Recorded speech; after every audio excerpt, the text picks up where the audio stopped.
During our Farm Basics time today, we're going to talk a little about field variation and how it affects farmers' crops. Oh, wow. Where do we start with field variation? When we think about one of our topics today on the show is going to be high pH soils versus low pH soils. That's a big deal. Let's just start here since we're kind of on a hillside and we've got a valley behind us. Hey, how about hills and valleys? What a difference does that make for farmers? When you think about where things are going to dry out in the summer, the valleys a lot of times stay moist quite a bit longer. And many times farmers will say, my best part of my whole farm is through that valley because it stays moist there for the crop all year long. Where the hilltop, well, it's up there in the sun and the wind and the soil's a little lighter up there and my crop shortens up and I don't get the yield that I get down in the low area. Just topography can make a huge difference. I think it's pretty easy to see and to understand why there are such huge variations out there in fields. But here's one of the problems. Over the last 100 years on the farm in the United States, a lot of people have managed the whole field the same way, and really maybe even their entire farm, all their fields, managed it exactly the same way. Well, talk about Ukraine, Brian, when we were in the Ukraine. Yeah, and they're managing 10,000 hectares, all exactly the same. So 25,000 acres, all the same way. Well, you can't do that if you want to maximize productivity, and you know that yourself. If, let's say, you have a home garden, there's a certain place you want to have that garden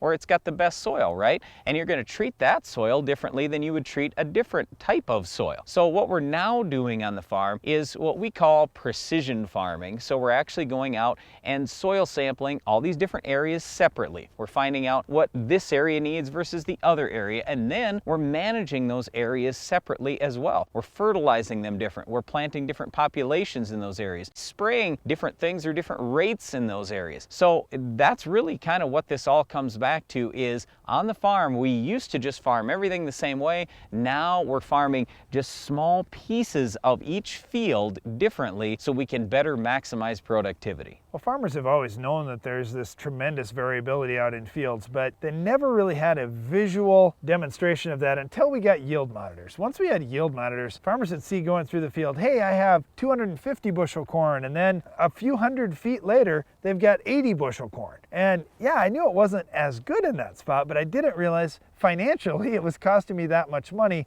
just with the variations that are out there in the soil. Well, the other thing is, as farmers, even if we knew there was a difference, we couldn't really manage it separately because our planters would plant the same population all the way across the field, our sprayers would spray the same thing across the field, and our fertilizer spreaders would spread it the same across the whole field. Well, now we've got a way to do this very inexpensively. So a few years ago, it was basically only great big applicators could afford to do this. Well, now it probably only costs $5 an acre to get your whole farm set up. It's not a big deal. A lot of planters already come equipped this way.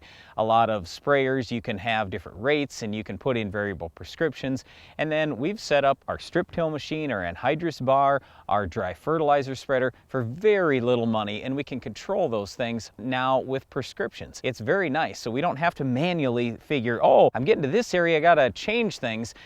No, it's all done by computer, so literally the rate changes and you can see it in the cab as you're going through the field. All of a sudden that rate changes, you go, oh, I must have hit that area that's good or hit that area that's bad because my rate changed. I think there's one thing there that you mentioned, Brian, that pertains to farmers who are listening to this is instead of looking at, wow, that's $1,000 or that's $2,000 to set up my planter or my sprayer that way, look at it as a cost per acre and say, wow, I've got 1,000 acres that I farm.